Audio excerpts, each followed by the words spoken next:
Welcome to the First Time Facilitator podcast. Whether you're a first-time facilitator or a seasoned pro, listen in for tips and tricks to make a bigger impact at the next workshop you deliver.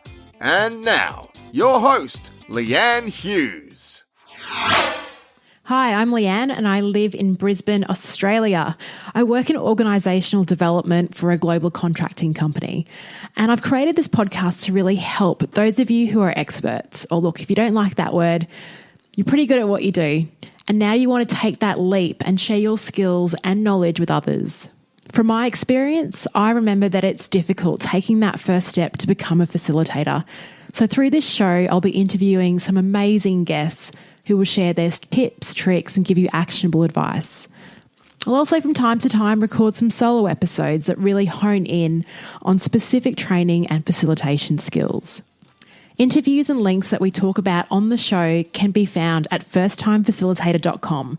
And I'd love you to support the podcast by subscribing to it in iTunes. Now let's move on to our very first guest, Sonia McDonald from Leadership HQ. She's an absolute powerhouse, and I hope you feel inspired to take the leap into facilitation after hearing her story.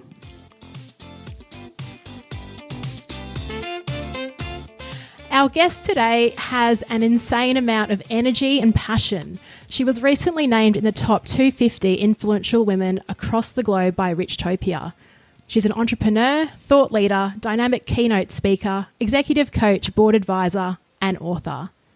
She's also the CEO and founder of Leadership HQ, and her latest book, Just Rocket, will be launched in February. I'm so excited to have her on the First Time Facilitator podcast. Welcome to the show, Sonia McDonald. Hello, lovely Leanne. How are you? I'm so honoured. Thank you so much for asking me. Oh, it's an absolute pleasure. I think I've been to some of your workshops and it's so true about the energy that you convey. Yeah, I am very passionate about what I do in the leadership space. So no, thank you very much for the lovely words. I just wanted to start a bit about your story, and I've heard this one in one of the workshops that you run for us. You were working in HR roles overseas and returned back to Australia, and you were given a start by someone who asked you if you knew a bit about leadership. What was your response to that? My response was, I know so much about leadership and I faked it. I completely faked it. Look, I wasn't faking that I could do brain surgery. However, I did have some confidence in my ability, obviously with my background in people and culture and HR. However, I did have that belief in myself that I could definitely learn it to get myself up to speed. So I did fake that I knew a lot more than I did in the interview. I love that. So how did you prepare for what was to come?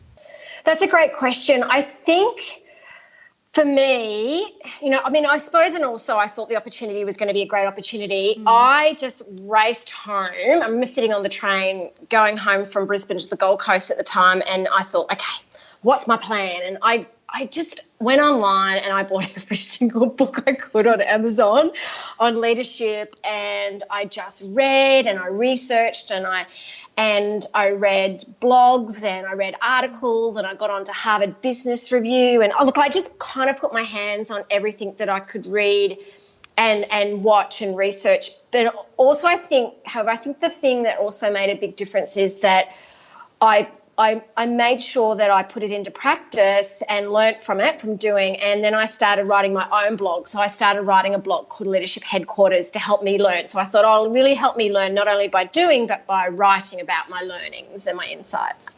Yeah, I've heard that quite a bit. A lot of people say that the best way to learn a new skill is to try and teach someone else. So with your leadership blog, did you have any idea it was going to turn into what it is today? Oh, no, not in a million years. Not in a million years. If you'd said to me, we had a time machine, if you said that, Sonia, we're going to go 10 years in the future, and I'd be like, no, you're on some sort of drug. But I was just, no, not. And look, it's funny how the world or life works. However, never in a million years. So I'm really, really, I feel so blessed that this is what I'm doing today. That's so great. And look, I work in companies and you sort of sit through workshops and people walk out afterwards and say, oh, oh, I could have run that, but they never actually take that step and stand in front of a classroom. And I know that is a bit daunting, but what's your advice for people that think they do have the knowledge, but they just need a sort of push to get up to the front of the room? What would you say to them? Oh, gosh. I mean, I suppose this is what leadership's about. I think leadership is about sometimes you have to do things that make you feel uncomfortable, that take you out of that comfort zone, that really do push you, where you have the courage to just give it a go. And I suppose for me, and also leadership for me is about making a difference. So I do that through developing and coaching. And I get a lot of people that say to me, I'd really love to be able to stand up in front of a room and be able to do what you're doing, or be able to actually speak or do public speaking or host workshops. So I just say the only way you can do it is do it. I suppose by watching others and watching what works for you and what doesn't work for you, and also maybe even looking online or watching videos on YouTube or TED Talks, by having that courage to stand up and do it, and even going to things like Toastmasters is, you and I spoke at that Disrupt HR event and you just rocked it. Oh, I was like sitting there going, oh my gosh, I mean, Leanne, you just rocked it takes a lot of courage to get up, and by doing it, and then the feeling, also thinking about the feeling afterwards, like imagine how it's going to feel when I get up on stage and I've stood up in front of that room, or I've presented some knowledge or some insights, how I'm going to feel that I could make a difference or help someone else in that room. It's that feeling, like focusing on the feeling after you do it and going, you know what, I did it. I had the courage to do it. And also learning from it. I mean, I remember the first couple of times I started presenting and speaking on stage or doing workshops, oh my gosh, there were so many things I stuffed up on.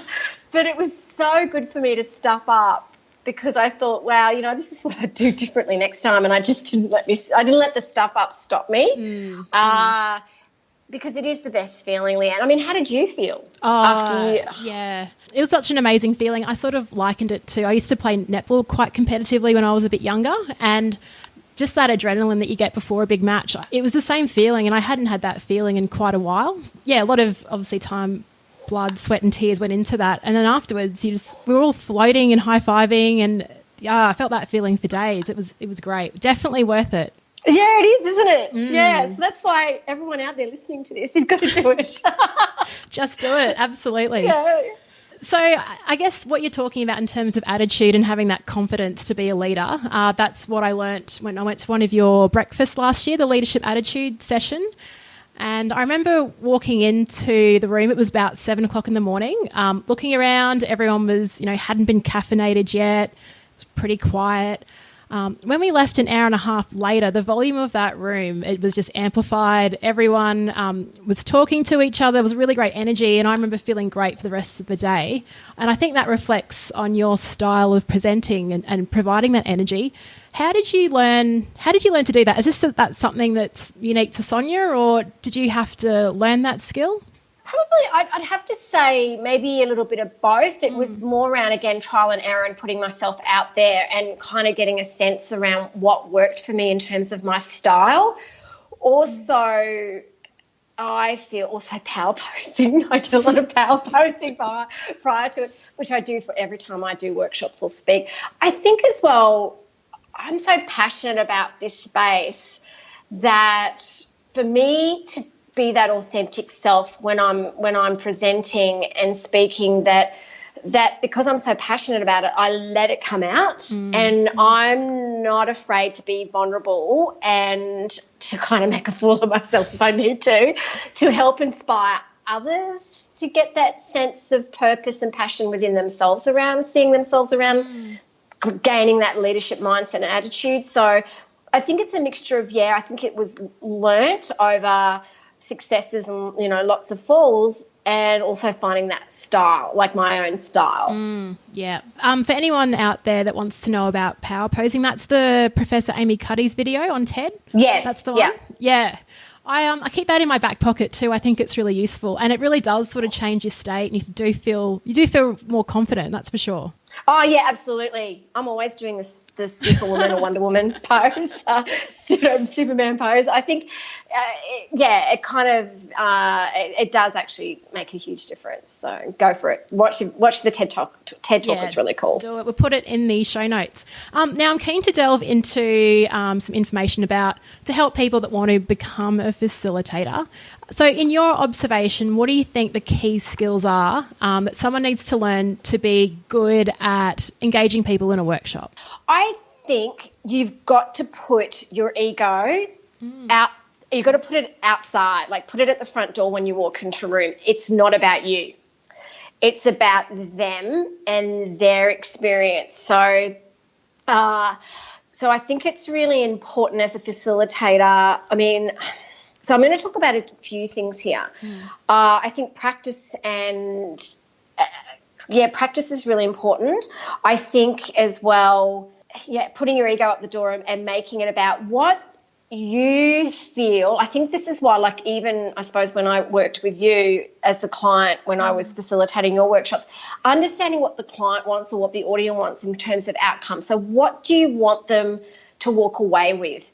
How do you want them to, or how do you want to make them feel? What sort of key things do you want them to take away? What do you want them to put into action? So, it's important that you think about the end goal, like what outcomes you're wanting to achieve, not bombarding them with too much information. So thinking about what are those key themes or, key top 5 things you want them to walk away with. I'm also around, obviously energy is really important. So I think the energy is important, the energy that you bring to the group.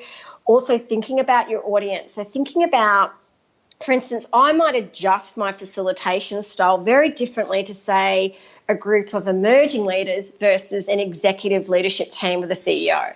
So I could maybe adjust my communication style slightly. Also, I'm very visual. So for me, it's around just making sure that I blend anything that I facilitate. So I bring in lots of, I love visual pictures. So if I am going to show slides, I make it very visual. I make sure that I get them to think about how they feel about what I've said. So I'll kind of not stand in front of them and go, blah, blah, blah, blah. Thanks very much. Okay, bye. I'll share a couple of slides, share a couple of key quotes, insights, and go, okay, how does everyone feel about that? Let's talk about that. Talk to the person next to you. Let's share those insights. So they're thinking about what I've said, but also, however, they've also thought, okay, what does that mean to me? I want to talk about it. I want to talk to the person next to me because that helps with the hardwiring of the learnings. Let's talk about it as a group. Write it down maybe. So it's kind of blending, like, few slides, let's talk, let's reflect, let's share. What are you going to put into action? Next couple of key points. Does that make sense? Yeah, so I absolutely. I think those sort of things work really well. Also not being afraid. I think some people, in terms of when they facilitate, they are, what happens if I say something stupid? Or what happens if someone disagrees with me? Gosh, that's happened to me. Oh, has it? What did you do? Yeah. What did you do? I just hid under the table. No, I'm kidding. I think you're right. I think that is a huge fear. Yeah, look, I always thank people. I go, wow, okay, thank you. That's a really interesting insight. Tell me around, that's interesting. Tell me why. Let's talk about that.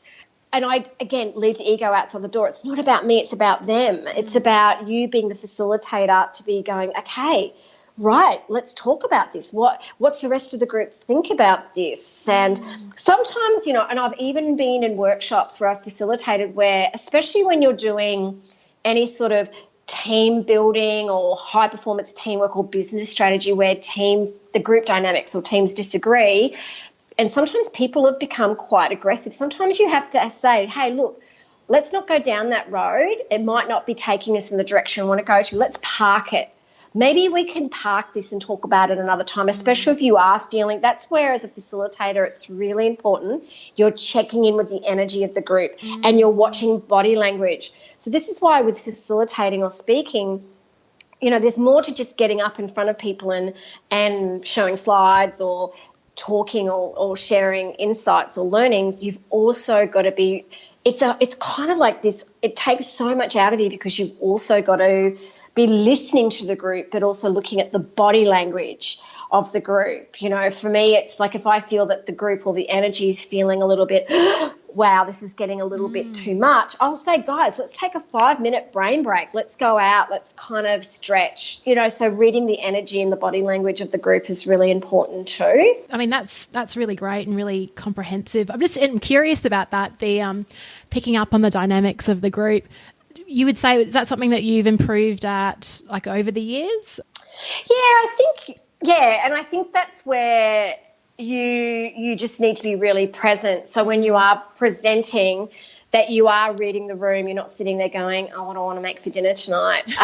So you are sitting there, you're present, you're reading the room. If you are noticing something, you know, not being afraid to name it, going, oh, Mary or Jim, I've noticed that your energy's changed. I mean, is there something you'd like to share?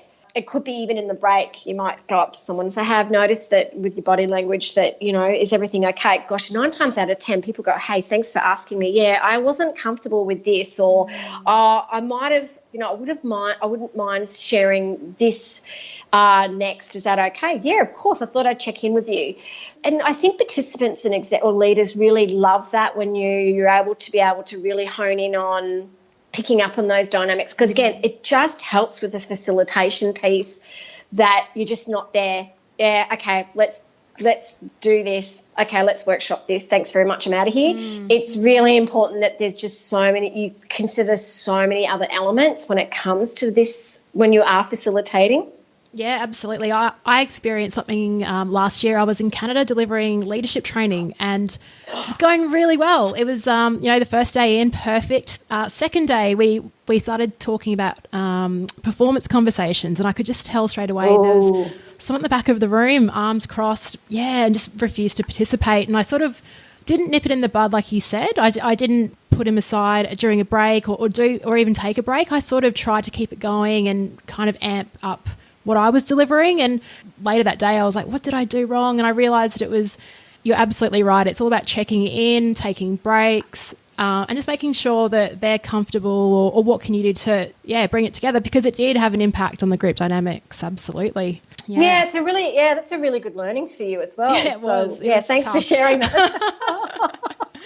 You mentioned before that you do run sessions for a diverse audience. So I know last week you were delivering to teenagers, but equally you feel very comfortable in boardrooms and delivering to CEOs. So what is it about your communication style that changes, or what do you pitch differently? That's a really good question. I probably would say, so when I walk into a room with 200 teenagers, I walked into the room with a lot of energy. I was wearing jeans and a jacket, like a suit jacket with jeans. And that was because I wanted to kind of relate to them. I didn't want to go in there too corporate. So I watched like how I was presenting myself. I also went in there with my language. I suppose because I've got a teenage daughter, I kind of adjusted my language slightly. So it was really important for me with that group that I connected with the group. So I would probably be a little bit more relaxed with a group of 200 teenagers. I was running up and down the room. I was using probably, language around which would probably relate to them a little bit more versus, I'm, probably a little bit less formal. I did use the word friggin'. They were like looking at me going, I said, do you friggin' understand this? And they were like looking at me. And then I said to the Griffith Uni teachers, I was like, was I allowed to say friggin'? They went, yeah, that's fine. I was okay. So they all just laughed. So I was able to laugh and make a joke about and I put a picture of myself when I was 15 with like permed hair and big blue glasses. Hilarious. So that's great. Yeah. So I try to see how I could connect with them so then they would feel comfortable that, oh my gosh, here's this like CEO of Leadership HQ talking and I feel but whereas if I was with a group of CEOs, I probably wouldn't put a picture of myself with perm and I probably wouldn't go, how you freaking all going today? I would probably be a little bit more polished and structured, but still being my authentic self. So I do have a style, which I know you've seen it, where I think it's important to set the scene and be relaxed, make everyone feel relaxed. Obviously, you're wanting to get the outcome. So I think you do need to think about the audience and adjusting your style depending on the audience. I think that's really important. So I'll probably, be more corporate and in front of an executive leadership group and probably a little bit more articulate and polished. Not that I'm saying I'm not articulate, but, just adjusting my style. Yeah, more professional, I guess. You see people enjoying a workshop and then they've learned all this great information, some great leadership tools, and then you check in a couple of weeks later and they're not implementing them. What's a great way to embed learnings following a workshop? Wow, isn't that the zillion-dollar question that everyone, it's something, and I even say to groups, I don't want to sit here for the whole day and hug trees all day and then you leave and go, that was a great tree hugging session. I think even when I facilitate, I always say to, everyone, like, what do you really want to get out of today? Like, why is today important? And at the end of the workshop, I say to people, like, what are 3 things you learnt today? What are 3 things that you could change? And what would happen if you did change these 3 things? And what would happen if you didn't change these 3 things? I think for me, and this is why I even say to anyone that I work with, even though it's a little bit different, say when I was working with you, just doing like a 2-hour a workshop, is that I always follow up, especially if I'm doing a leadership program or a day where I'm spending a day with a team. I always follow up and say to the stakeholders, look, can you send these articles or can you send this video to them? Even in between workshop program, when I run a 12-month leadership program, I'm always keeping the leadership or the learnings front of mind. And then emailing people and saying, okay, tell me, what did you get from that? Tell me what you've done differently. What actions have you implemented? What successes have you had? Is there anything that you tried and it didn't work out? Let's share that with the group. Doing things like online webinars, mentoring calls, like online mentoring calls, going and seeing people face to face and saying, hey, can I catch up with you for 10 minutes or half an hour for a coffee? How did you find the workshop? What did you do different? So you're just not walking away and going, oh, that was good.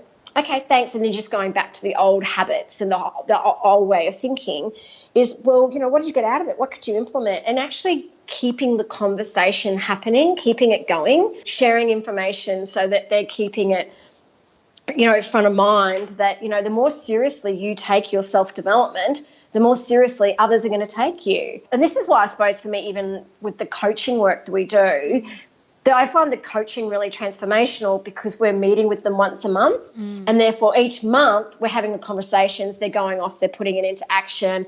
We send them, their goals or what they need to do, like to focus on. Here's an article you could read. Here's some resources on our platform you could look at. Okay, come back next month. What happened? What did you do? What would you do differently? What did you learn from that? And that's where people go, this is what I did and this is what I learned. And I go, great. Fantastic. I'm great to hear that success or that learning. What can we do next month? So it's kind of, they're actually seeing the change because they're actually focused on it and they're committed to it and they want to do it.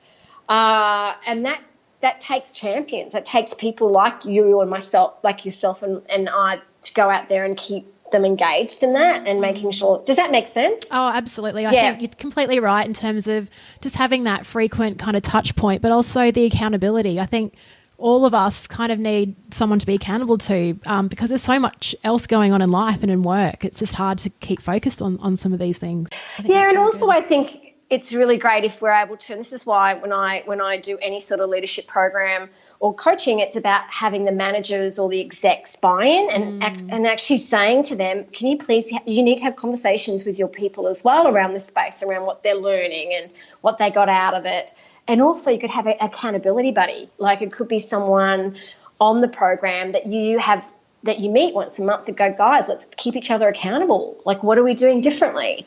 Really, really good tactical advice about the accountability buddy. And just with your talking about the line manager and their involvement, I'd like to quickly just segue onto leadership. I know this is probably a really open question, but what do you think the biggest challenge is in the leadership space? What are you sort of finding? How long have we got? How long have we got? It's a very broad question. It's a brilliant question. Gosh, these questions are good. I suppose for me, I see, which is very exciting, I suppose, because this is what I advocate, and I'm out there pretty much standing on top of the mountain screaming about, or trying to influence others and inspire others around, that people, I think, are definitely seeing that leadership isn't about a role or title, that they are seeing it more around it is an attitude and mindset and a behaviour. So that is fantastic. But the other theme that I'm seeing, I suppose, with so much going on in the world today, we're kind of looking for leaders to have that more of that resilience and, being more agile and being more vulnerable, is that we need more great examples of leadership. So I'm seeing people having more discussions around not willing to accept poor behaviour and poor leadership, and I'm wanting stronger leaders out there. I'm wanting to see more examples, more leaders that we can follow, or more leaders we can learn from, or more leaders that we can see as showing the way that what makes a great leader. So I think what I'm finding is a lot of people are wanting not only to maybe even step up and be that great leader, but they're looking for more great leaders as examples. When you ask, who are the famous leaders in the world, we always sort of go to the Nelson Mandelas and these, the Mother Teresas and Oprahs, where it seems unattainable. So it's really good that we should identify, who are the people around us that we really like working with or we aspire to, and then kind of emulate that and not go for the, I guess, the stereotypical definition of a really great leader. Yeah, it is. It's just that's why I think sometimes, because we make leadership bigger than what it is, because of those examples, Martin Luther King or Mandela, whatever, or Oprah, we kind of go, oh, man, we can never amount to that. Well, yeah, leadership's fundamentally about making a difference and helping each other's shine and yeah, I mean, we've all got it in us. We do. And that sort of leads me on to the question of the premise behind your latest book, Just Rocket. What's it about? Just Rocket is, I'm wanting to help everyone step up with gusto, step up and stand tall and go for what they really want, whether it's to be that best version of you, to become who you are, to be a great leader, to start a business, to step up in your career, to, I don't know, whatever you want to do in terms of, take on the world. Or I just see, Leanne, oh my gosh, the last decade I've been working in this space, and you know how passionate I am about mental health, especially for younger leaders, future leaders, is we're too afraid to put ourselves out there. We're not going, you know what, I want to be brave, I want to be courageous, I've got this dream, I've got this passion, I want to say yes to that opportunity, I want to take that risk.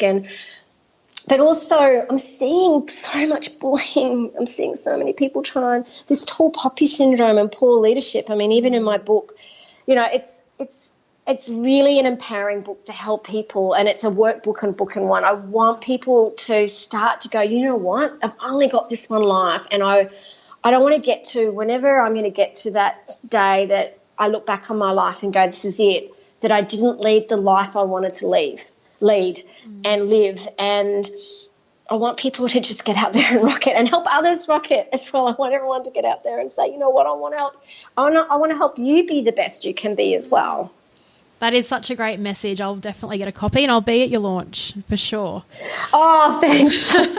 Yeah, I know a lot of people too, and they sort of say things like, oh, I can't do that, and all these limiting beliefs, and you think, yeah, you can. You can absolutely do it. So I might have to get a few copies. Yeah, get a few. I do not want to have any, I'll try, or I should have, or I could have. Oh, you know, I mean, I always say to people, if I can do it, you can do it. I mean, I started a company from a blog, and I came back to Australia as a full-time solo mum with $2,000 in the bank, and I had to move back in with my parents, in a really crappy Holden Commodore, and I was like, oh my gosh, but the Holden Commodore was okay. Anyway, and I was like, oh boy, man, and and I'm not saying that I dance on rainbows every day. We're all human. I definitely have my ups and downs and my knocks. However, I focus on the rocks. I focus on what makes me rock, what focus on how I can make my life rock, how I can help others rock it.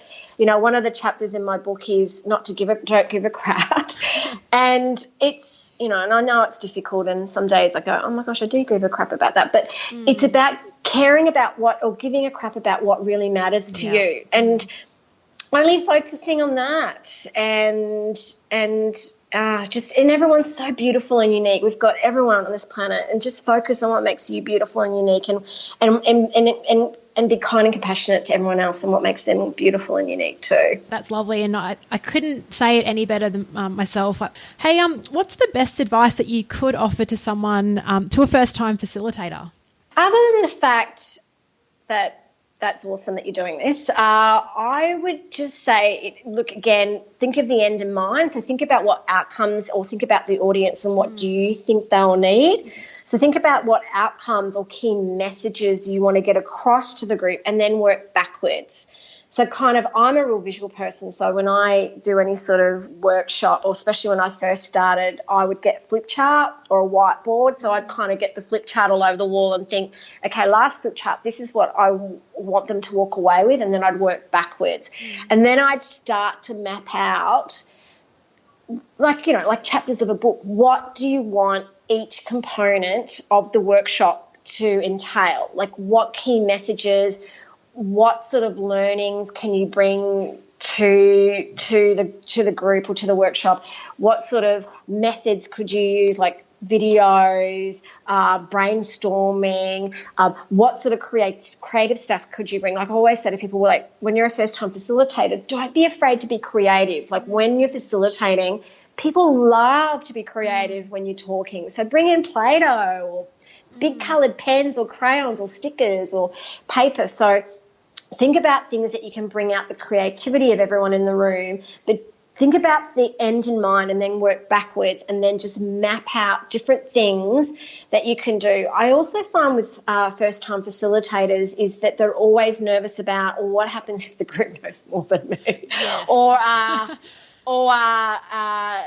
I say something, or I forget to say something. That doesn't matter. It really doesn't matter. It's about you and what you can bring to the group. And if someone does know, and gosh, it's happened to me. That's why I don't even call myself an expert in leadership. I call myself a semi-expert. Is that when I just name it, I go, wow, I didn't know that. That's great. Thanks. Can you share what that means? I'm really interested in learning more about that. Share that with the rest of the group. Because I remember recently I was looking through some old workshops I'd presented a few years ago, reading through the notes, and I'd even written my name, like, hello, my name is. It was like, come on. Like, they were written down. My notes were written to a T. It was just really funny looking at that and seeing what I do now in terms of, I don't really script anything at all. I know what the idea is, but it's really about creating that interaction. So you definitely do have to start from somewhere, and you're absolutely right. It's about the audience. Do you have a go-to icebreaker? A go-to icebreaker. Yes, I did see that question, and I was thinking about that today, going, gosh, I've got so much. Look, there's so many different icebreakers. I always love doing there's lots of different things I bring. Like, I've got an activity around nuclear bomb exercise, which is quite fun and quite funny, where you use body language to try and decode a code and things like that. That takes about 10 minutes. I also love to get the people up and I say, okay, brainstorm, what are your top 3 strengths, or what are your 3 passions, and let's do I call it the strengths sharing kind of like super fast session. I think we did that in the leadership attitude workshop you came to last year, the breakfast. Yeah, that was really fun. Yeah, everyone was buzzing, and it's because it's so positive. People can't wait to share that. It's a good one. Yeah, it is a good one. I also, there's some great websites where you can pick up different resources and cards, where you can get people to pick up cards, like choose a word that resonates to you, or a quote or a phrase or an image. Lots of different icebreaker, you can look online at different training organisations where I've got like a suite of different cards. So I'll put the cards out on the table and go, choose a quote or a card or a word that resonates to you. And now let's go and talk to people around the room. Why did you pick that card? Why did you pick that image? Or why did you pick that word? Why? What had resonated to you? That's fun. Building giving everybody paddle pop sticks and straws and blue tack and going, right, 2 groups of 2, you've got 10 minutes to build the highest straw tower, and it has to stay mobile, okay? And it has to go on the floor as well. You're not allowed to put it on the table. Like things where you're kind of using different things depending on the group that you can, you tend to find that one works very well with engineers. Oh, the engineers love it. Yes. Sonia, you absolutely rock. Thank you so much for all of your insight on this interview. I've learned a lot and I hope our audience has as well. Finally, where can people find you? Oh my gosh, where can they find me? They can find me on social media. Actually, I'm pretty active on that. On LinkedIn or Facebook, or, I've got all my professional pages there, but also leadershiphq.com.au or soniamcdonald.com.au as well. Fantastic. Thank you so much for joining us on First Time Facilitator. Oh, you rock. Thank you so much. You rock. Bye. Thanks so much for tuning in to First Time Facilitator. If you liked the episode, please share it with your mates or subscribe to the podcast feed in iTunes. Till next time.